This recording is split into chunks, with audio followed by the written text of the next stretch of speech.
Hello guys, कैसे हैं आप सब लोग। आज की वीडियो में हम बात करने वाले हैं चैप्टर 1 के एग्जाम्पल नंबर 5 की। तो चलिए आइए देखते हैं क्वेश्चन में क्या कह रहा है। Prove that root 3 is irrational. आप सभी को पता है कि रूट 3 एक इरेशनल नंबर होता है, बट हमें इसे प्रूव करना है। तो चलिए आइए देखते हैं इसे कैसे प्रूव करेंगे। सबसे पहले मैं यहाँ पे लिख लेता हूँ सॉल्यूशन।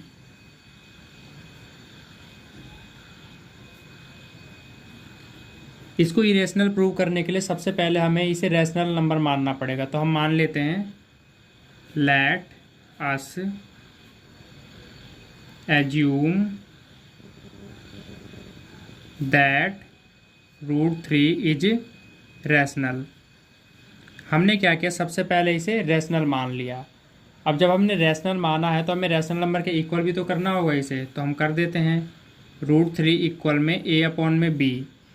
ये हमने रैशनल फॉर्म में a अपॉन में b को लिख दिया है। यहाँ पे मैं यहाँ पे ये लिख देता हूँ कि where a and b are coprime. इसमें ए और जो बी हैं ये दोनों क्या है, को प्राइम। को प्राइम नंबर वो नंबर होते हैं जिसका कॉमन फैक्टर क्या आता है, 1 आता है। ठीक है गाइज। उसके बाद एक चीज़ हम इसमें और मेंशन कर देंगे कि जो ये हमारा बी होगा, नीचे वाला डिनोमिनेटर, ये जीरो नहीं होना चाहिए। तो बी इक्वल में नॉट जीरो।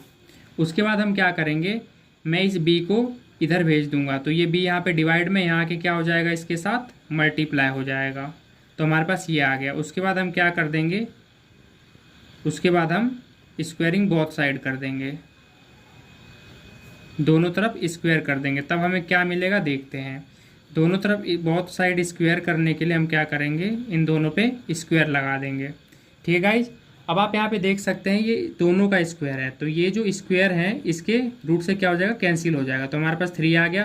और b का स्क्वायर करेंगे तो यहाँ पे b स्क्वायर आ जाएगा। उसके बाद a का स्क्वायर करेंगे तो हमारे पास a स्क्वायर यहाँ पे आ गया। उसके बाद हम क्या करेंगे, आप यहाँ पे देख सकते हैं कि हमारा पहला इक्वेशन बन चुका है। आप यहाँ पे देख सकते हैं कि ये जो 3 है वो a स्क्वायर को क्या कर रहा है, डिवाइड कर रहा है। ये 3 से इधर मल्टीप्लाई में, अगर मैं इधर ले जाऊँ, इसे लेफ्ट से राइट में ले जाऊँ, तो ये 3 क्या करेगा, a स्क्वायर को डिवाइड करेगा।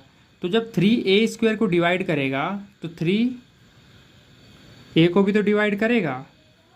तो मैंने यहाँ पे ये चीज़ मेंशन कर दिया। ठीक है गाइज, ये हमारा हो गया फर्स्ट इक्वेशन। अब हम क्या करेंगे, हम यहाँ पे a की वैल्यू 3c ले लेंगे और c एक इंटीजर है, c एक इंटीजर है, ये मैंने यहाँ पे लिख दिया। उसके बाद मैं क्या करूँगा, थोड़ा सा मैं इसे ऊपर कर लेता हूँ। उसके बाद ये जो a की वैल्यू हमने 3c लिया है, इसको मैं क्या कर दूँगा, इस फर्स्ट इक्वेशन में पुट कर दूँगा। तो कर देता हूँ मैं पुट a की value 3c in equation first. अब मैं यहाँ पे पुट कर देता हूँ। इक्वेशन फर्स्ट क्या है हमारे पास, ये वाला है 3b स्क्वायर a स्क्वायर। अब मैं क्या करूँगा, ये जो a है इसकी जगह पे मैं क्या रख लूँगा, यहाँ पे 3c रख लूँगा। तो मैं यहाँ पे रख देता हूँ 3b स्क्वायर, a की जगह पे मैंने रख दिया यहाँ पे क्या, 3c। इसका मैंने क्या कर दिया, स्क्वायर कर दिया। अब यहाँ पे जगह नहीं है, मैं यहाँ पे कर देता हूँ।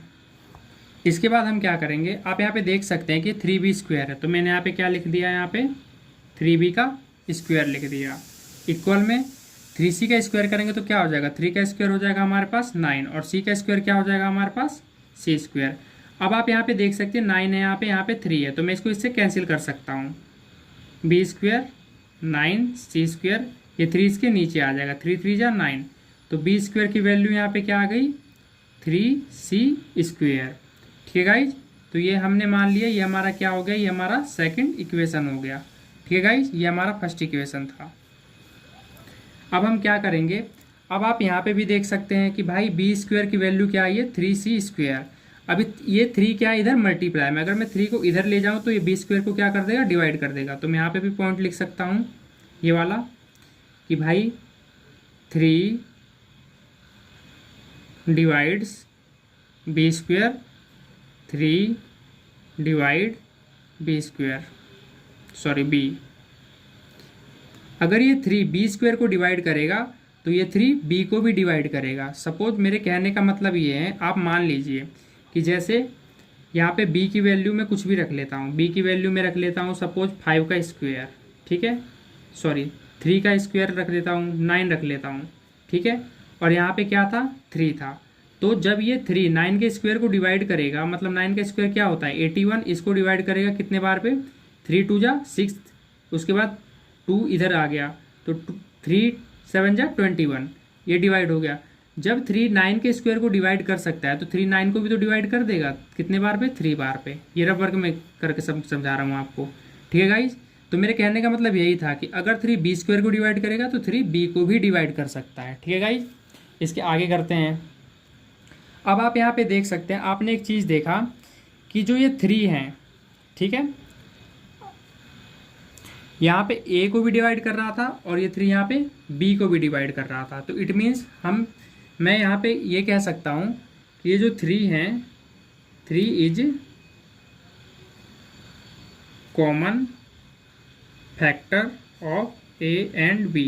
ये जो 3 है ए और बी का क्या है, कॉमन फैक्टर है, ठीक है गाइस। अभी हमने यहाँ पे क्या माना था, हमने यहाँ पे देखा था कि ए और बी का क्या है, को प्राइम है। इट मीन्स कि ए और बी का ओनली जो कॉमन फैक्टर है 1 आना चाहिए, बट आप यहाँ पे देख सकते हैं कि इसका कॉमन फैक्टर क्या आ रहा है, 3 आ रहा है। इट मीन्स कि जो भी हमने यहाँ पे लेट किया था, जो भी हमने माना था, वो कॉन्ट्राडिक्शन हमारी सारी क्या निकली है, गलत निकली है। तो इसके लिए हम एक लाइन लिखेंगे, वो लाइन क्या होगी, मैं यहाँ पे लिख देता हूँ, एडजस्ट कर लेते हैं कि this contradiction is arisen because of our incorrect assumption।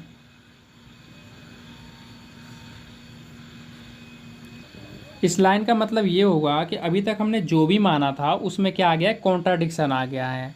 तो इस कारण ये √3 क्या हो जाएगा, इरेशनल हो जाएगा। वो कॉन्ट्राडिक्शन कहाँ है, आप यहाँ पे देख सकते हैं कि जैसे ये ए और बी हमने यहाँ पे को प्राइम माना था और को प्राइम का केवल एक ही फैक्टर होता है और वो होता है 1।